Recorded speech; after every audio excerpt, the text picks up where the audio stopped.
Assalamu alaikum guys. How are you? I am also fine by the grace of Almighty Omnipotent Allah. I think everyone is good. Okay. Today I will share you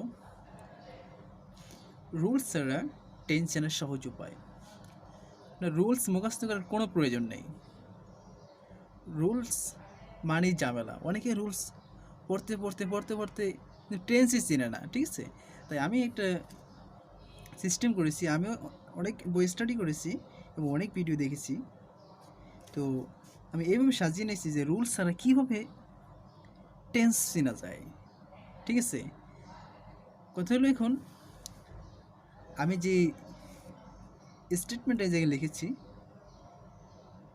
এই statement যদি আপনি ভালো করে মুখস্থ করতে পারেন তাহলে আপনার রুলস টেন্সের যে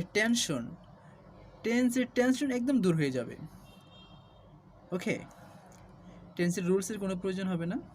আপনি দেখলেই চিনতে পারবেন এটা প্রেজেন্ট ইনডেফিনিট, এটা পাস্ট ইনডেফিনিট, এটা প্রেজেন্ট কন্টিনিউয়াস, এটা পাস্ট কন্টিনিউয়াস, এটা present perfect. Okay, let's get started. Okay,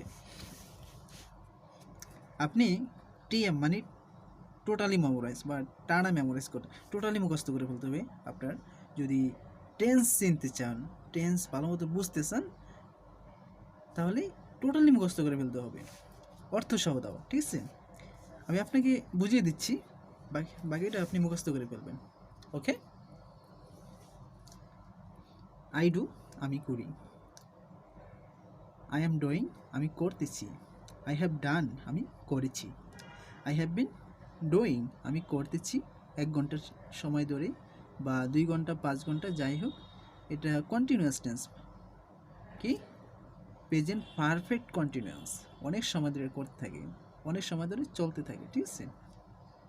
I did আমি করেছি, আই ওয়াজ ডুইং আমি করতেছিলাম, আই হ্যাড ডান আমি করেছিলাম, আই হ্যাড বিন ডুইং আমি করতেছিলাম 1 ঘন্টা সময় ধরে, 5 ঘন্টা সময় যাই হোক, আই উইল ডু আমি করব, আই উইল বি ডুইং আমি করতে থাকবো, আই উইল হ্যাভ ডান আমি করে থাকবো, I will have been doing আমি করতে থাকবো।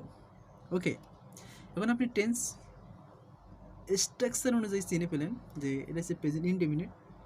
প্রেজেন্ট ইনডেফিনিট টেন্সের স্ট্রাকচারটা কেমন থাকে? সাবজেক্ট ভার্ব প্লাস অবজেক্ট, ঠিক আছে? বলতে পারেন আই ডু ওয়ার্ক আমি কাজ করি, ঠিক আছে? এটা হচ্ছে প্রেজেন্ট ইনডেফিনিট টেন্স। এটা হচ্ছে প্রেজেন্ট কন্টিনিউয়াস। কি? Present continuous tense.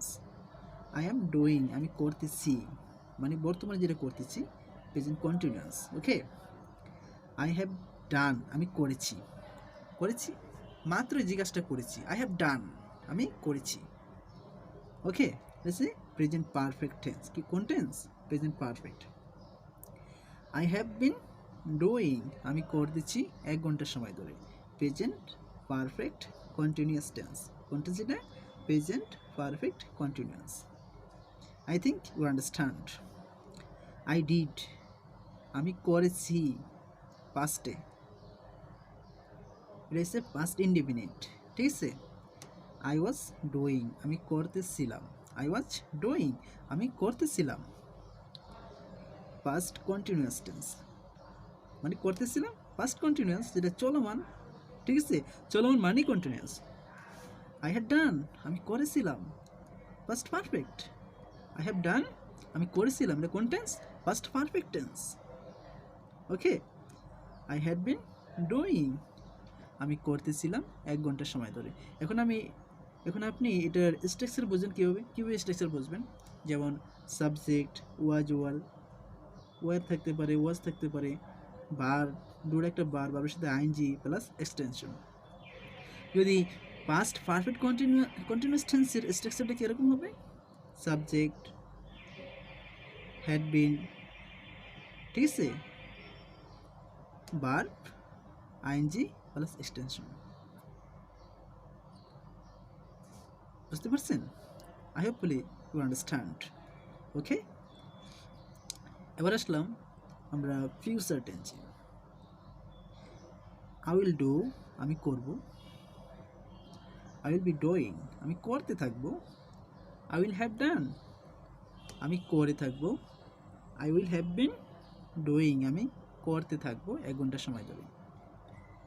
এখন আরেকটা জিনিসের দিকে বোঝার বিষয় হচ্ছে যে আমরা জানি টেন্স কয় প্রকার? 3 প্রকার। বাংলাতে যেমন কাল 3 প্রকার, অতীতকাল, বর্তমানকাল, ভবিষ্যৎকাল। আর টেন্সে বর্তমানটা আগে, বর্তমান নাকি আগে, অতীতটা পরে, এবং ফিউচার ভবিষ্যৎটা হচ্ছে সামনে। ঠিক আছে, আগে হচ্ছে বর্তমান, প্রেজেন্ট যেটা এটাই আগে ইংরেজিতে। ঠিক আছে, এটা হচ্ছে মনে করেন present tense, first tense, future tense. Tense কত প্রকার? 3 প্রকার। টেন্স কয় প্রকার? Tense, present tense, past tense, future tense. Tense 3 প্রকার। টেন্স কয় প্রকার? 3 প্রকার। এবার আপনি মুখস্থ করে ফেলছেন, মুখস্থ করে ফেলবেন। এই যে যেমন আমি এই স্টেটমেন্টটাকে মাত্র 8 সেকেন্ডে বলবো, আপনি এরকমভাবে মুখস্থ করবেন যে 5 থেকে 8 সেকেন্ডের মধ্যে বলে ফেলতে পারেন। ঠিক আছে, যেমন I do, I am doing, I have done, I have been doing, I did, I was doing, I had done, I had been doing, I will do, I will be doing, I will have done, I will have been doing. এবার টানা মুখস্থ করে ফেলবেন, তাহলেই আপনি tense মানেই পানি, আপনার কাছে টেন্স পানির মতো মনে হবে, এবং আপনি যে কোনো কিছুই টেন্স দিয়ে বলতে পারবেন। অথবা মানে সাধারণভাবে কথা বলতে গেলে টেন্স খুবই প্রয়োজন। আপনি টেন্স জানা থাকলে, টেন্সের অর্থ সহ যদি জানতে পারেন, তাহলে আপনি মোটামুটি কথা বলতে পারবেন। ঠিক আছে, যেমন হি দিয়ে he goes, he is going, he has gone, he has been going, he went, he was going, he had gone, he had been going, he will go, he will be going, he will have gone, he will have been going. He, এটা কি third person. বার্বে যখন third person singular number থাকে কোনো সেন্টেন্সে, তাহলে বার্বের সাথে S বা ES যোগ হয়। ঠিক আছে, সাবজেক্ট যখন থার্ড পারসন সিঙ্গুলার নাম্বার হয়, কি সাবজেক্ট। সাবজেক্ট কোনটা? হি, শি, দি, আই, ইউ, এগুলো কি সাবজেক্ট। এগুলো আমি পরে আলোচনা করব। আগে আমি টেন্সটাকে শিখে দিতে চাচ্ছি। টেন্সটা হচ্ছে মূল। টেন্স কি? টেন্স না জানলে আপনি ন্যারেশন জানতে পারবেন না, অনেক কষ্ট হবে। তারপরে আপনার ভয়েস অনেক কষ্ট হবে, ট্যাগ কোশ্চেন, মানে every sector of the grammar tense will have. ঠিক আছে, টেন্স আপনাকে মাস্ট বি জানা লাগবে। অনেকে বলে টেন্স ছাড়া তো ওই যে রুলস দিয়ে মুখস্থ করা যায়। হ্যাঁ জানি, রুলস দিয়ে মুখস্থ করা যায়, বাট টেন্সটা হচ্ছে আপনার মেন। ইংলিশ গ্রামের টেন্স হচ্ছে কি main.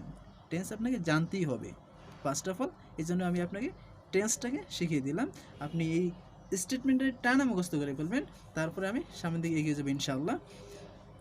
Okay, I think you will pray for me, I will pray for everyone. Allah Hafiz. Assalamu alaikum.